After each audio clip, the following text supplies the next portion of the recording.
Okay. On corporate responsibility. Corporations, they have been incorporated, put into a body. And a body has a mind. A body has like appendages that do things. And they also have a heart. Like they're able to feel.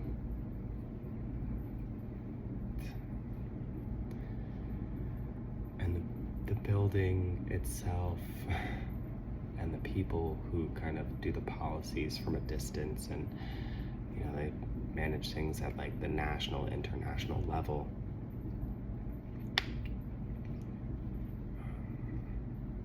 They're far too removed from like the individual places. And there's a lack of empowerment, I think, because it's like if we give power to the people that work in a hotel or the people that work in a restaurant, like here versus there,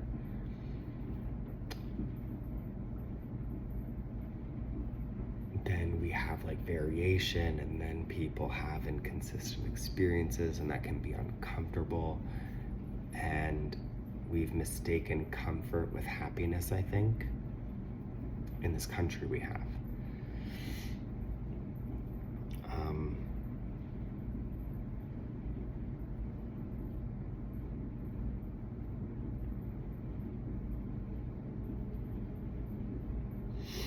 And there's something about it that for me is like, I go into establishments and I talk to the people that work there, and it's just this resistance to change,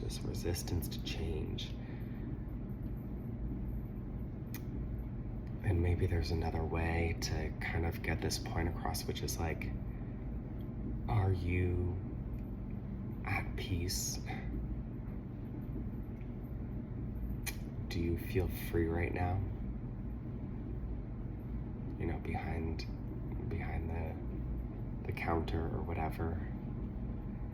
And maybe you feel free right now when I'm asking you and you're having a conversation where your mind can kind of like wonder and whatever. But how does your body feel? Like when I walk away,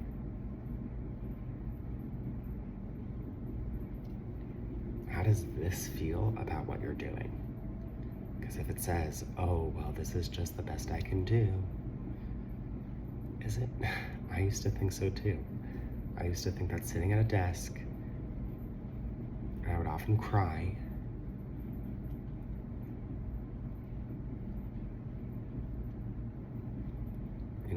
I thought that was the best I could do. Or my coworkers being sexually harassed by people who were favored in the company. I thought that was the best that we could do.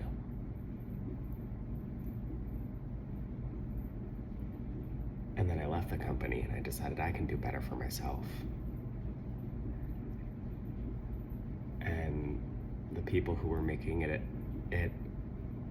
not even an uncomfortable work environment, but really an unsafe one on a lot of levels, like energetically unsafe. To be rejected,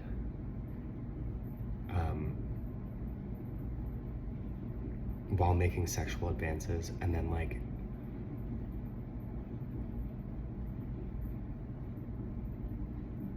over and over defaming a person, just kind of like, oh yeah, like this person is so like crappy and whatever. And that's one situation that I'm talking about, but there are many that are like it. Actually, I'm talking about many situations. Sometimes I was being sexually harassed at work, and it's just like, this is the norm. People saw, nobody said anything, nobody did anything. I didn't say anything or do anything until I did, and I left, and I said, I deserve better. And the situations became less physical, more subtle as I moved myself through these spaces. But at the end of the day,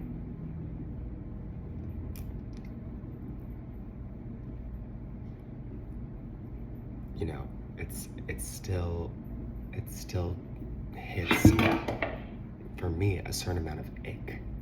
There's like an ick factor here. And when that happens, I like literally can't just like look past it. So like the homeless people on the street, the people who are unhoused on the street at night, I look and I say, you know, maybe like this is where you want to be, because this is where you think you deserve to be. Because other people think you deserve to be here, because they think they deserve what they have, and if they want more, they can work for more. And it's just like, there's a very lack mindset that is taught to us. It's like conditioned, it's programmed, we're brainwashed, whatever you want to call that word. It's all the same thing when you get away from like the word of it and you get to the essence of the thing. You know, we're all kind of like indoctrinated to believe that, oh, there's like only so much to go around, but there are penthouses that stay empty in hotels, you know, and sometimes people get upgraded or whatever to those spaces, but then why not upgrade other people to to these rooms, and then the people who have no room, upgrade them to having a room, because there is a room. And if somebody wants that room, then it's like, okay, we have paying people now who want to stay in this hotel, and you've given us no money, we've taken care of you long enough, and now we need to ship you out, you know? Like, this is there, but there is an uplift that can happen, and we as individuals, you as an individual watching, have the power to like say, in your place that you work, the bathroom on the first floor, it should be available to everybody. That's it. We're so attached to things. We're afraid of losing our stuff. And God, I get it. I do. But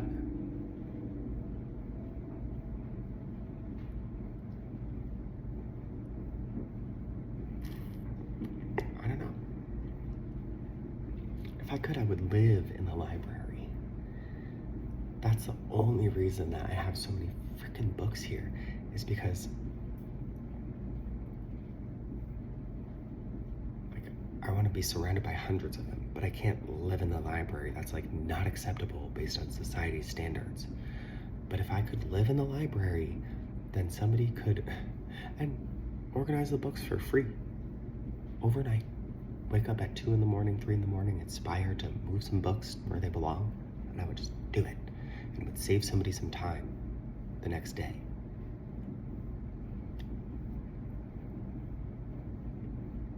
And then somebody could have this apartment. It would, like, you know, my room could be available for somebody else. So many of us are just so afraid to change, and we're afraid to change quickly, but everything is changing rapidly. And when we don't realize that, that's how stuff like the September 11th attacks happen. That's how stuff like Gaza happens, you know? We're committing genocide in our own streets based on whether people have done work that we would deem good. And we have no idea the lives that people had before they wound up, you know, hungry, going into prostitution to make money, to be able to get food. That's like literally somebody said, all I have to offer is access. Like, people can enter me so that I can keep this body going. Imagine you don't get to decide who, like, really who your partner is, how they're gonna treat you. And maybe a lot of people feel that way, actually. They say, oh, well, this version of me from long ago committed to this person, and now I can't make a change. And the truth is, you can make a change. You can say, I'm actually gonna go and stay somewhere else until you consistently show up in the way that I need you to. And why? Because that's a commitment that we made many years ago, and I realized I made a mistake. I haven't been holding you accountable. I haven't been holding myself accountable, and I need to do some work. I need you to do some work too, and some evaluation. And if you want my input, I'll give you it. But there's something I think that's like, to get a gauge of the authenticity of a person, it's gotta be kind of like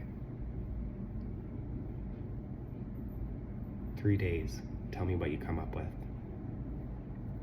You know, and like, how aware are the people that we're with? If they're like completely unaware, if people are asleep, then I think that it's just gotta be like, I don't know. But like, I'm trying to do, you know, trying to talk different, trying to be different, trying to act different, and there's something for me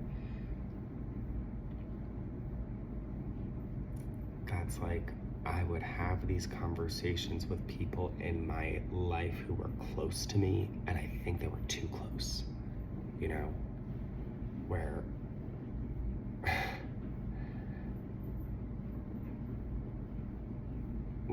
there's like a value judgment being like, that's taking place, and it's like, that thought is not beneficial to me, and so you're not being beneficial to me, and so you're like crazy, or you're being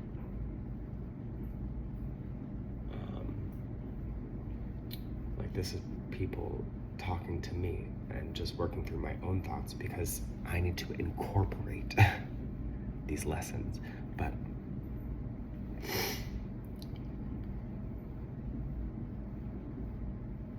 so that there's some organization and structure to like all of this. That's the whole thing, is that it's making new meaning and having new genuine thoughts. Like, that's what's happening. But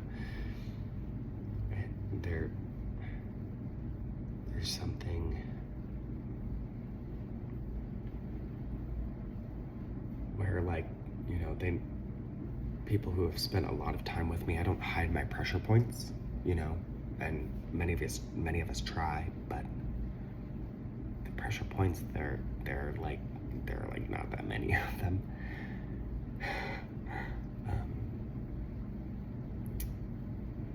And so it might be like, you know, I don't have enough, and that like having enough is health, wealth, or connections, relationships, or whatever. But like, I don't have enough, you know, it's a lack mindset. And so whether you're looking for connections with people, or you're looking for more wealth, or you're looking for like a better feeling in your body,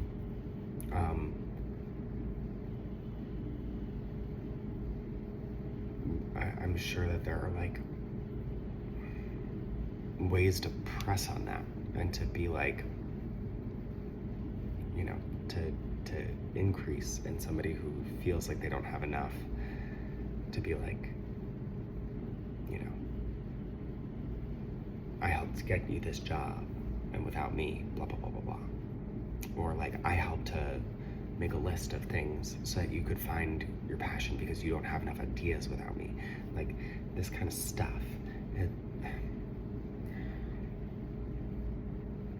And because my pressure points are so out there,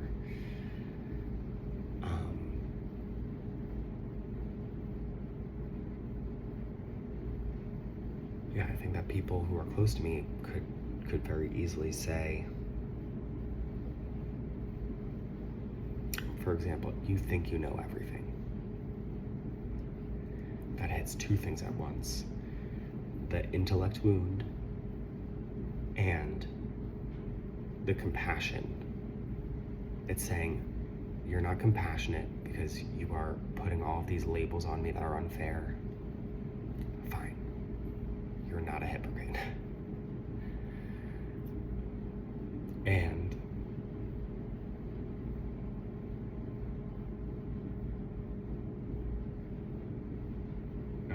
you're not compassionate because you're making me feel bad. Fine. But and for me, there is this thing that's like, I can only show up as a hypocrite with people who are hypocritical. Because, you know,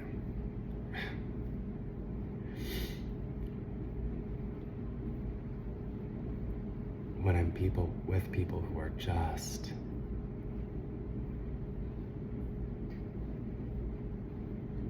and maybe it comes down to me, like when I'm aligned, I can tap into the alignment in other people, but sometimes I align myself, I feel, or I think I'm aligned, you know.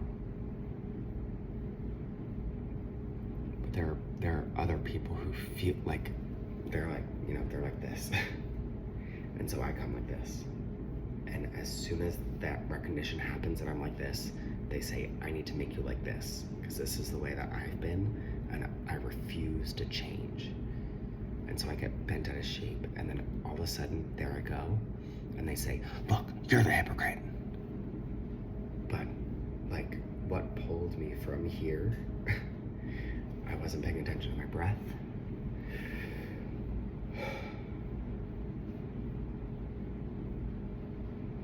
And I wasn't paying attention to the point. And the point of this whole thing is that corporations are made up of individuals. We are the individuals. You're the individual. Okay. And we have this ability to pause and just consider for a little bit. I do so much less doom scrolling now, and instead, I just live in this doom world, and I say, I'm not gonna change the whole thing. How can I change my pocket? And I clean up my bathroom, and I take a nice bath, and I go out and I pick up some trash in some spots, and I walk by some trash too. And I give a granola bar to somebody who looks hungry, and they ask, hey, you got anything for me? I'm like, I have a granola bar.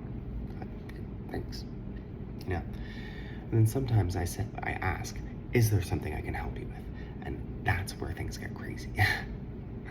But, you know, if somebody asks to use my phone or something, yeah, sure, whatever, I don't care.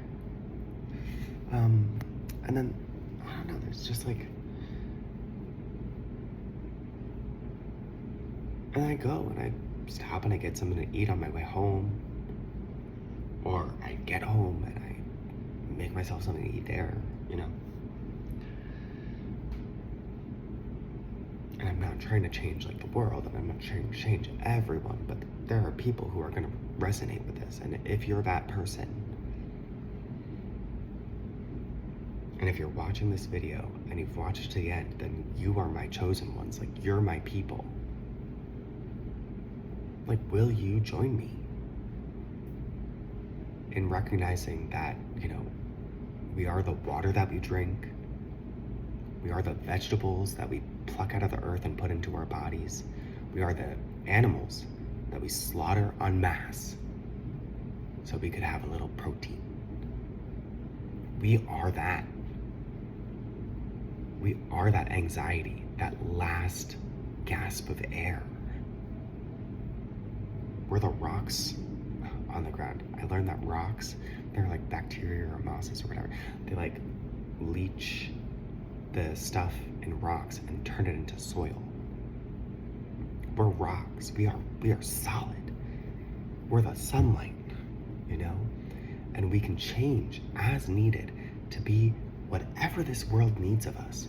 But if we say we're only human and we have no power, the power is in the person who tells me what to do, and that is a human being versus our own conscience, it's a problem.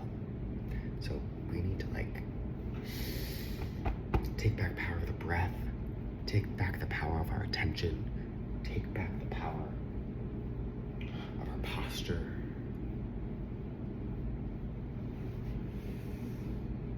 We need to take back in a way that gives back to the world. We can give back.